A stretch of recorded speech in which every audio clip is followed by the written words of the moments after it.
Hi, this is Rob and Ali sharing with you our passion of all things cruise and travel. We are in Naha today. We've done a tour from the ship, an MSC tour. It's called Best of Naha, and it visits Shuri Castle and Kokusai Dori, which is a shopping street.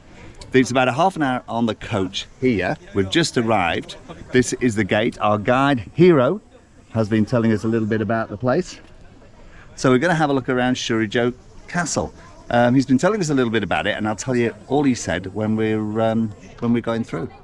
Just to say that the getting on the coach, it was not what we expected at all when you arrive. It's a huge underground kind of coach park, and you have to take a photograph of where you are, of where to get the coach when you pick it back up, just like when you're in one of those huge shopping centres, because you'll never find your bus again. So that was a surprise. True. All right, let's have a look at the castle. I think the guide has gone ahead now. Behind me is a gate at the entrance of the castle. Now, this is not a gate that you would pass through. This is a prayer gate, and what would happen is the kings and people leaving the palace would pray at this gate for a safe journey along the road. So, prayer gate. If you don't go through it, it doesn't open. It was partially destroyed in the fire.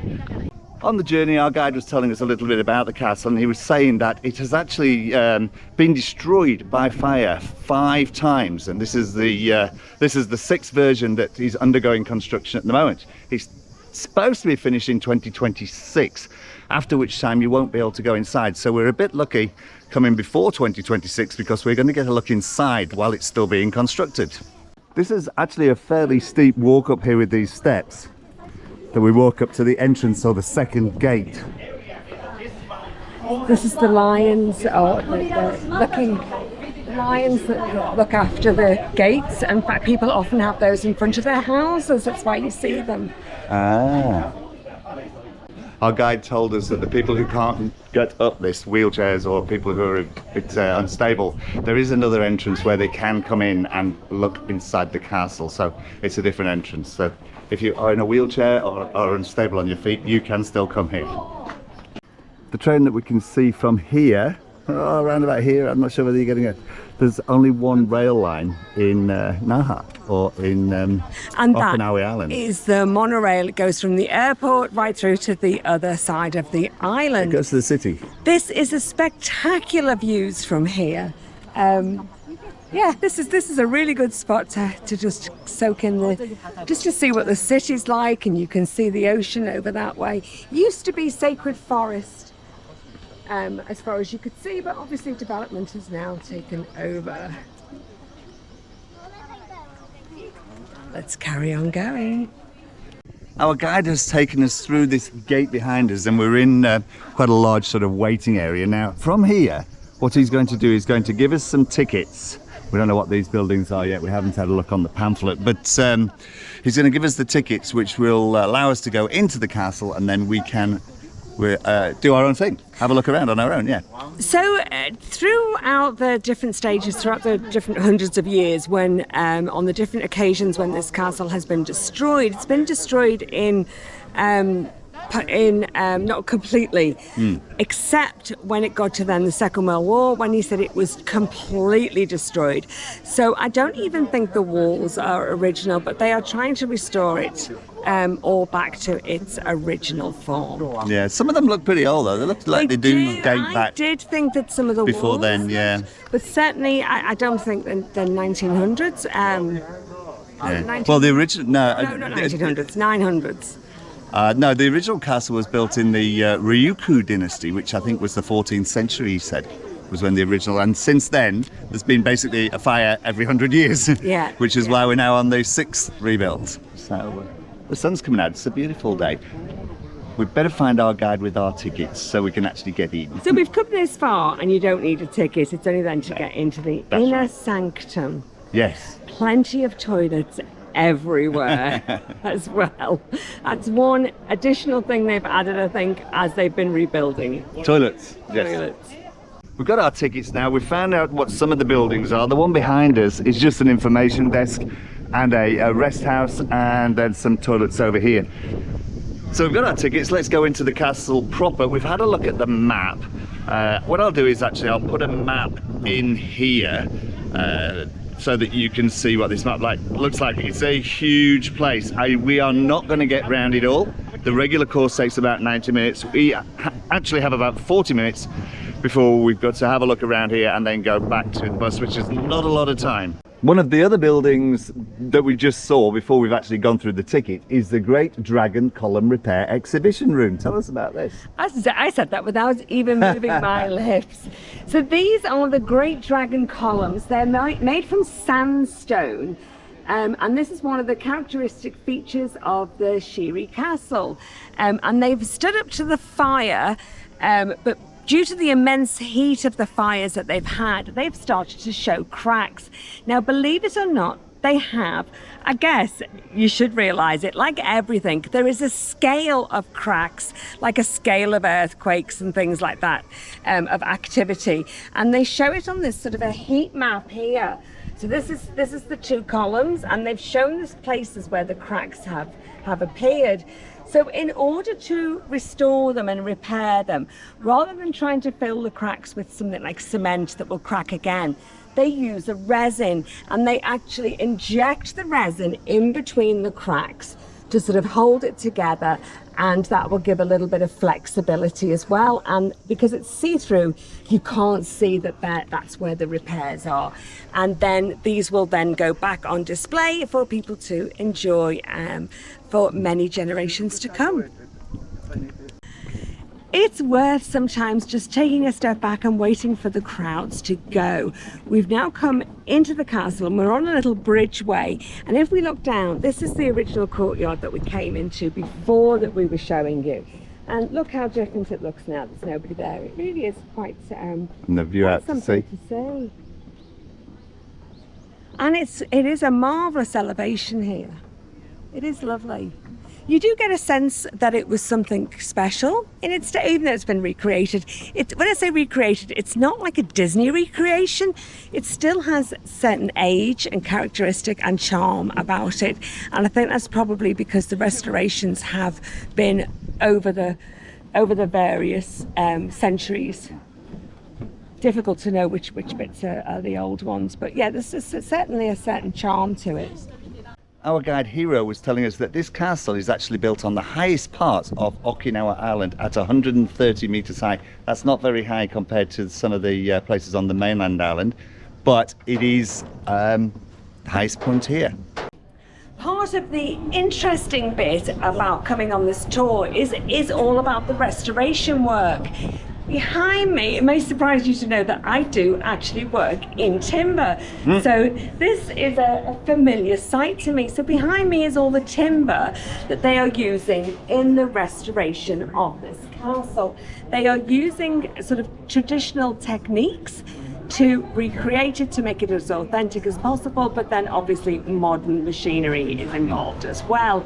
We do have people, it is a working workshop. I was just going to say. Hard hat. Yeah, there are people. Hopefully you're getting this. Hopefully it's not a reflection off the window because we're in front of a window. But yes, this is where they're actually working. Underneath the clay tiles are all the shingles, all the kind of the leaves of the shingles as well underneath. It is going to be painstaking to recreate this, which is why I think it's taking so many years to get it completed. It's fascinating. What they did say though was once some of the original little bits that are left standing, once they're covered up with the restoration work, you will no longer be able to see the original, which is a bit of a shame. You'd think that they may put in some little perspex windows in places so that you can still see the original underneath. That would be perhaps a really good feature to have. We can see over here, as Robert pans round, you can see the walls of the castle that come round, and it's sort of, they're curved and quite thick, as most castle walls are, and in some places they are double thickness. We don't know whether you could walk in between, you know, a little bit like Great Wall of China or Hadrian's Wall. They were sort of built like that, where you could walk, or the soldiers could go, or the guards in between. But that gives you a sense of the size of the place. Interesting you should say that about China, because Hiro was telling us on the way here that at one time Okinawa Island was under the control of the Chinese. So behind me, I'm going to take this hat off. So behind me here, they are reconstructing the main hall completely from scratch, entirely from start to finish. It's on 3 floors, and they've given viewing platforms so you can see this being reconstructed. It's absolutely fascinating because even the columns are made of timber. The whole thing is sort of timber framed and then set into sandstone and a kind of concrete slabs. They give you detailed step-by-step guide about how they're doing this. Of course, this gives you an appreciation of how difficult and the intricacies of actually doing this in the 1400s without all the modern technology. Somebody's been very clever here. So the building that they're reconstructing the main hall in, the mural outside of this, which I just thought was nice decoration, this is actually, this is the main hall. That's what it's going to look like. 2 sides. How clever. That's what it is, the mirror image of it inside.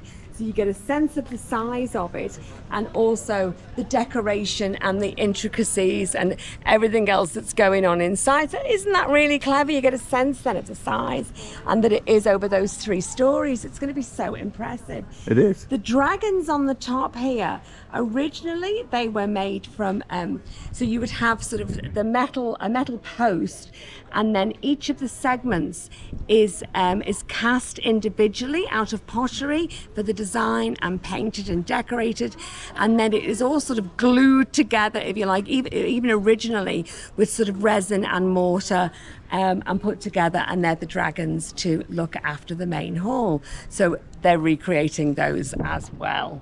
The pathway leads us on up to an observation deck, which is up a further ramp. Now, we said about people who are a little bit unstable being able to come in, or if you're on a wheelchair. I'm not sure how far they'd be able to get. I'm not sure you could actually get up here. As we wind our way through the ruins and up the steps climbing higher, there are points of interest all along the way. So on this side here, they unearthed, so during sort of excavation, they unearthed a well or a water reservoir rather than a well. So this is where they collected rainwater, and it's all lined inside with extra little chambers where the water would collect, and then it's all lined with plaster so that the water wouldn't seep out. Ingenious. They've also recreated using tales that they've read, old scripts and tales that they've got, citrus gardens and a chrysanthemum garden, and they've recreated those things here.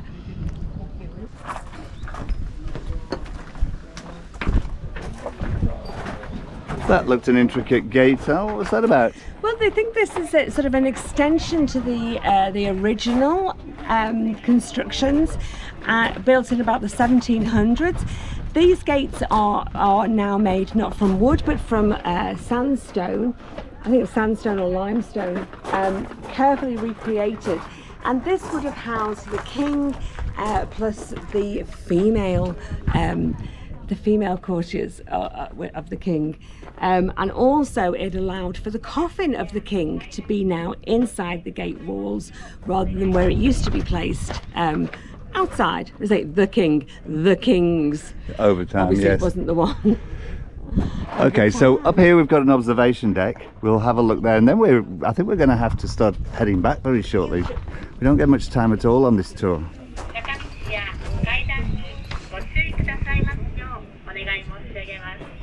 No entry down that way. We're not allowed, so we go up some more steps. You would certainly have kept fit if you lived in the times when this was being used. You certainly do get a good view of everywhere all around from here, don't you?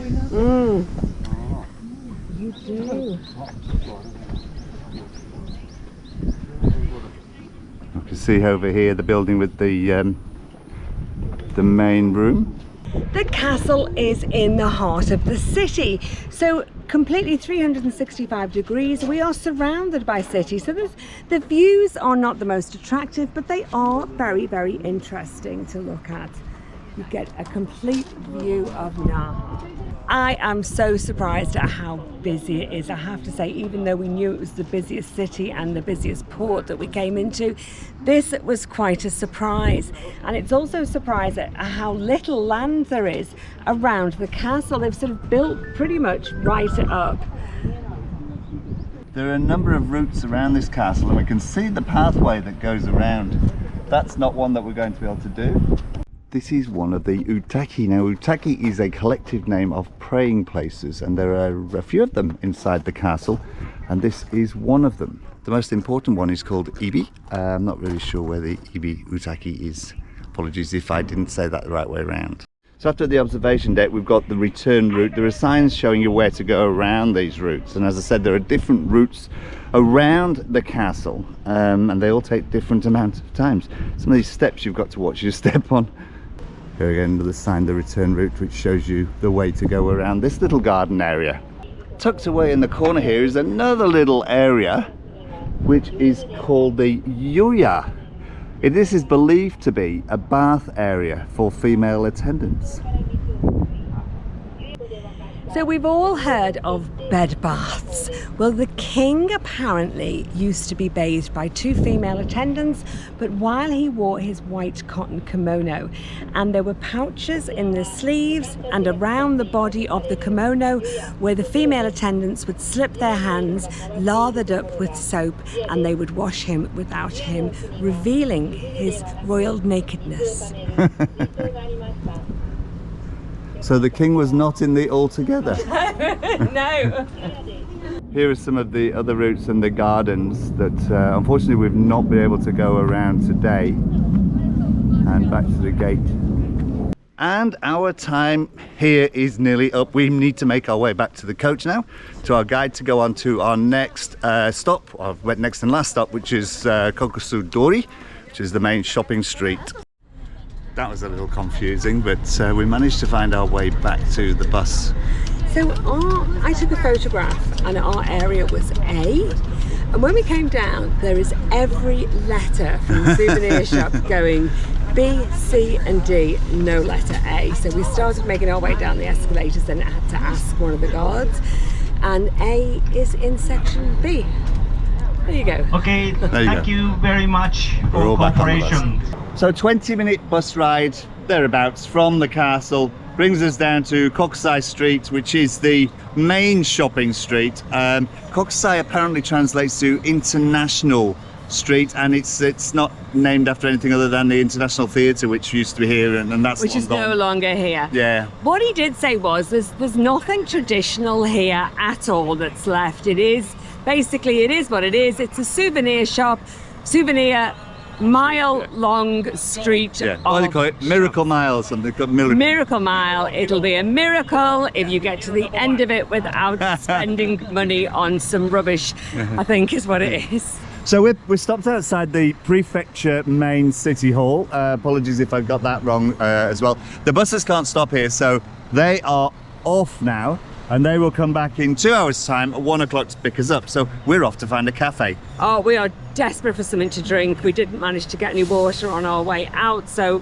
we stopped listening probably about 10 minutes ago because that's all we can think about is a cold drink. We'll have a walk down Kokusai Street. We've got an option of walking back or getting a taxi back or a shuttle bus or getting picked up by the bus here. So we'll get a drink, we'll sit down, and we'll maybe do a quick review of this tour, and then we'll decide whether we're going to walk back. It's about 2 kilometers back to the cruise ship apparently. My very first initial impression is that it is very busy, but it is very, very clean. Yeah.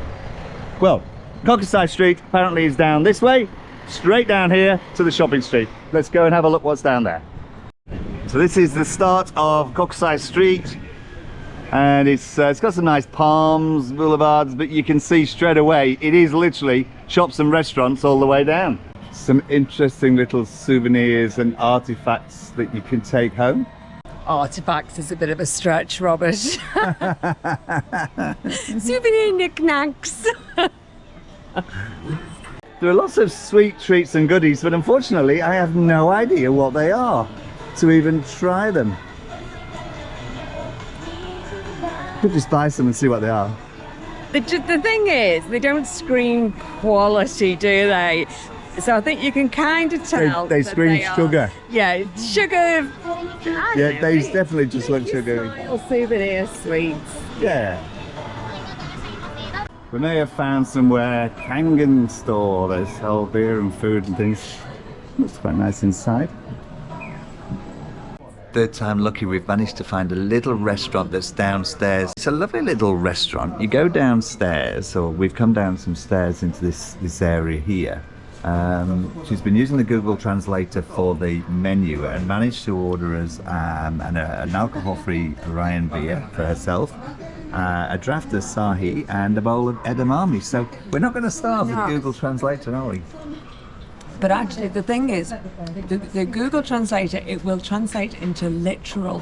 So a lot of the foods were things like, the feet of pigs and chicken sinew skewers and things. It was very, very literal. And even for Robert, who has a stronger stomach than me, he kind of just went. So we've been very, very safe, and we've gone for the we've gone for the edamame beans, which is the safest thing you could possibly get. It's a bit boring, really, but it's just a snack to have with the beer. They are lovely. No, I would never have really eaten pig's trotters anyway, I don't think. But certainly after that morning with the little piggies in Yokohama, I absolutely could not eat them now. If you are down Kokusai Street, pop into Kangen store. They've got it's a lovely little place. That was a lovely little stop with drink and snack. Nearly fell off the pavement there. Lovely little stop with drink and snack, and accompanies a Japanese couple on our ship sat next to us. So we had a little bit of a chat with them. The lady there used to live in London a good few years ago and spoke very good English. So if you do watch this, then you were sat next to us in the cafe. Then hi and thanks for your company. It was very pleasant. What we're going to do now is we're going to walk back down Kokusai Street because I want to see if she can find the Shiseido shop down here. Try and get some Shiseido products because we believe they're a lot cheaper than you can get them in Australia. So we are walking back now down Kokusai Street. It's got a bit busier than it was earlier, I think. I absolutely love the advertising boards. This one's going on behind me. You can probably hear it with the I'm not sure what the creature is. There's so much fun in the streets though. Looks like we found a shopping centre, a shopping mall. This looks like it. This is directly across the road from where we're supposed to catch the bus.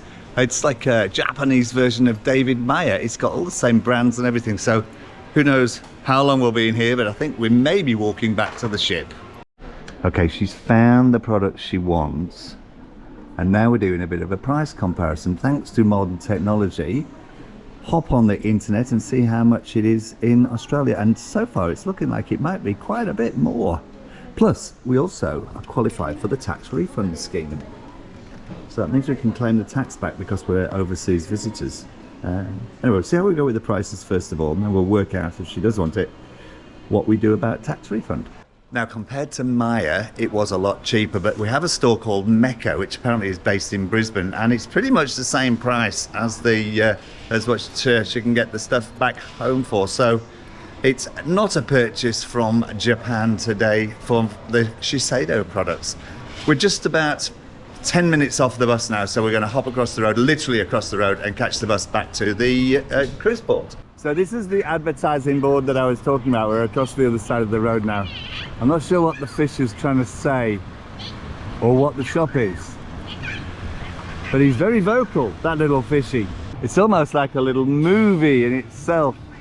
Green man across the road for the bus.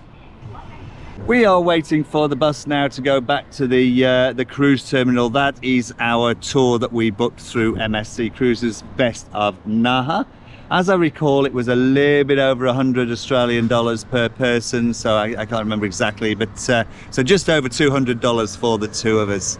Now, we've enjoyed our morning. It is now coming up to 1 o'clock. We set off at, well, it was 8:15 was the meeting place inside the cruise terminal.